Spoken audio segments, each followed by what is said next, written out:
everybody, my name is Amanda and today I have a book video to share with you guys because I miss talking about books. I love it. I love talking about books, but today we're combining it with university because we are talking about my university reading list. So these are all the books plus one book that I am reading for the semester, and it is for both comparative and English literature.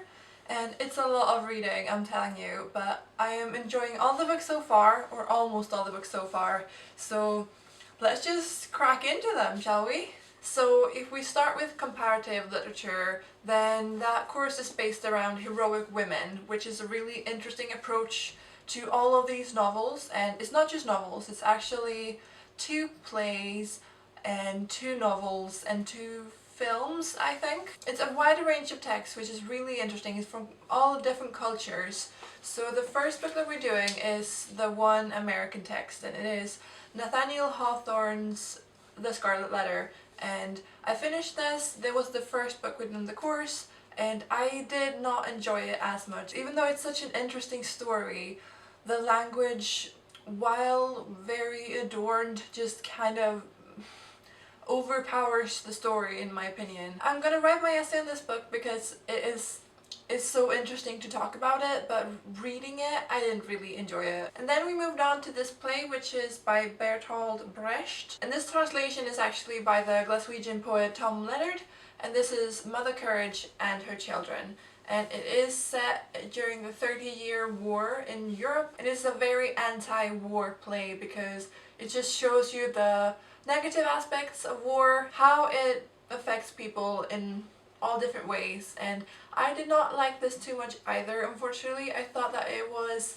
not very subtle, just too much in your face what he was trying to say. I don't know, it might be that I didn't really like this translation because Tom Leonard made the main character to be a Glaswegian woman, or a woman from West Scotland basically, and I feel like that took away because I don't think that that was the original intention, and I would have preferred to read another translation. For next week I have to read Colours and Years by Margaret Kafka, and I don't really know what this book is about at all, but it is about some heroic woman in some way. This is a Hungarian author, which is interesting. I've never read any Hungarian literature before, and I'm looking forward to this one. The last text that we have, that I have with me on the course, is Heinrich Böll's The Lost Honor of Katharina Bloom, and I thoroughly enjoyed this one. I read it last year and I loved it. I gave it 5 out of 5 stars, and it's just a satirical comment on the media and media coverage of certain events and how they just take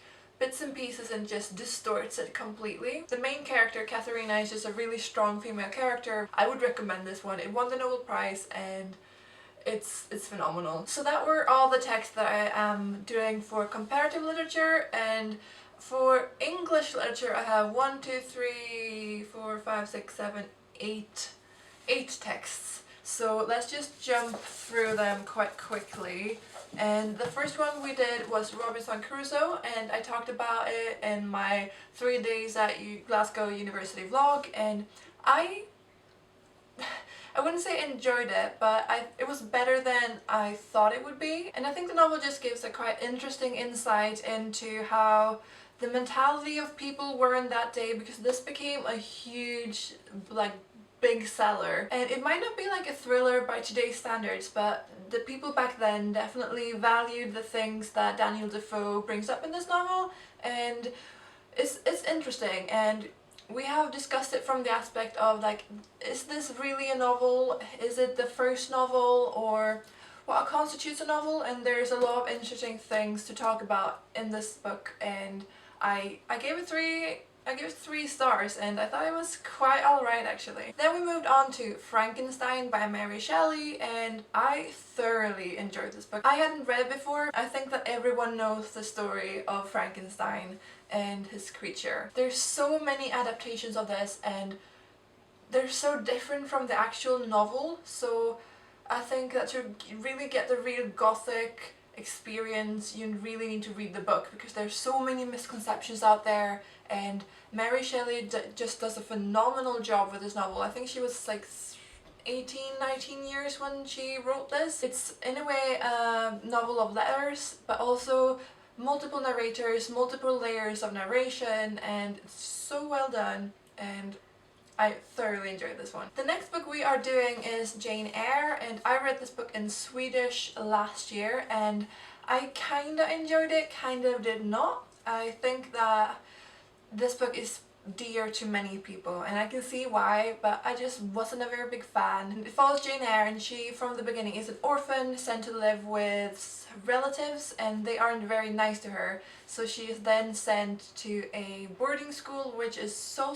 strict, and it's just about her life growing up and becoming an independent woman in a society where women don't have very much power. And there are so many interesting aspects about this book. You have romance, and you have the gothic elements, and there are interesting readings you can do about this, about racism and colonialism, and it just had a lot to offer, but maybe a bit too romanticized for my opinion, but it's definitely worth a read, and I'm looking forward to discussing it more in class. The next one is also one I've read, and that is Great Expectations by Charles Dickens, and this book is really phenomenal. I read it twice, hated it the first time, and the second time I read it I really liked it. It follows Pip as he moves from the lowest state of society to the highest state of society just overnight, and it talks about his character, and it's just a general comment on society in 19th century Victorian England, and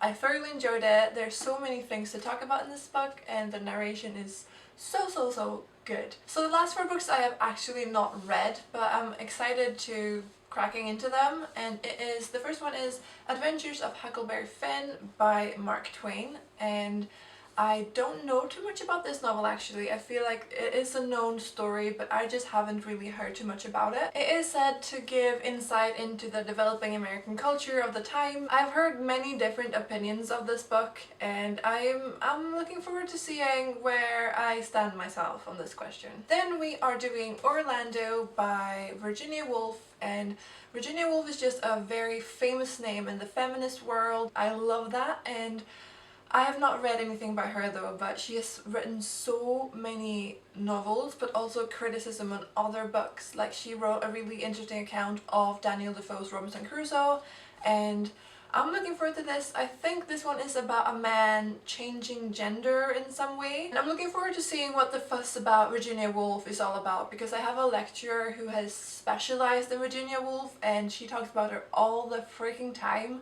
and I need to get on this bandwagon. The last 2 novels I've never even heard about in my entire life, which is interesting. So first we have The Translator by Leila Abu-Lela, something like that. I think it has to do with cultures, and the back says that The Translator is a story about love, both human and divine.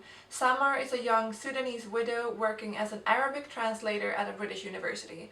And then I think she meets a man that she falls in love with, and things develop from there. Is what I can gather from the back of the book, and I'm looking forward to reading this because never heard of it, and it will be interesting. And the last book on the course is The Crying Loft of 49 by Thomas Pynchon, and like I said, don't know what the book is about either, but I've heard Thomas Pynchon's name being mentioned in postmodern contexts, and I've been so much into postmodern lately. I don't know if this book is postmodern, but this one is at least supposed to be a satire. It's supposed to be humorous and funny, and I don't read too many funny books, but I hope that this will be an insight into that genre as well. But from the back I can also gather that it's about drugs and madness and death and marriage and all different sorts of things. It's quite short, so that will help me get through my reading list as well, because I feel like at the moment I am a bit behind, but I'm planning also to make a video about how to get through your reading list on time.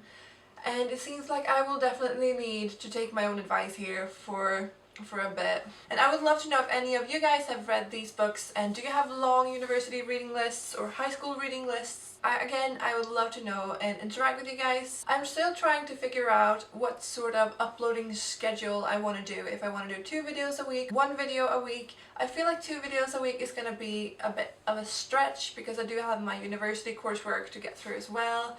But we'll see. I'm just testing out the waters here, so we'll see what happens. I hope you enjoyed this video. Give it a thumbs up if you did. Don't forget to subscribe. There will be a button here somewhere. And yeah, I will see all of you guys in my next video. Bye!